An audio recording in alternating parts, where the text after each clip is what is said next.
వచ్చిండు, అట్లా కూడా కేసు పెట్టాను సార్. అర్ధరాత్రి వచ్చాడు, భయం అయ్యి పోస్తా అంటు పెడతా అంటే కేసు పెట్టాను. అట్లా కూడా ప్రాణహాని ఉందని చెప్పి. సరే ఏ రోజు ఒక రోజు దొరకకపోతాడా రాకపోతాడా అని అనుకున్నాను సార్. సడన్గా ఇక్కడ ఇక్కడ మీ ఆయన ఏం పని చేస్తుంటాడు, మీ ఆయనపై మీకు అనుమానం ఎలా వచ్చింది, మీరు ఎప్పుడు పట్టుకున్నారు, ఇది ఎప్పటి నుంచి జరుగుతుంది ఇదంతా నేపథ్యం? సార్ ఇదంతా బయటకు వచ్చి లాస్ట్ ఇయర్ సేమ్ 2023 జూన్లో బయటకు వచ్చింది.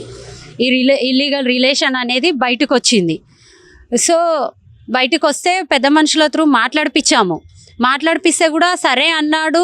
సరే అని కూడా మళ్ళీ ఆమెతోనే కాంటాక్ట్ పెట్టుకోవడం, ఆమె చెప్పినట్టు మమ్మల్ని వేధించడం, పిల్లల్ని కొట్టడం, తిట్టడం, ఇంట్లోకైనా వెళ్ళిపో లేదంటే నా మీద కంప్లైంట్ చేయి అని నన్ను రివర్స్ మాట్లాడడం. ఇక నేను పిఎస్కి వెళ్ళాను, మహిళా పిఎస్కి. ఇట్లా చేస్తుండే సార్, సంబంధం పెట్టుకొని నన్నే వద్దంటుండు, నా పిల్లల్ని కూడా వద్దంటున్నాడు, మీరే న్యాయం చేయాలని పోయాను. పోతే అదేం చేసింది రివర్స్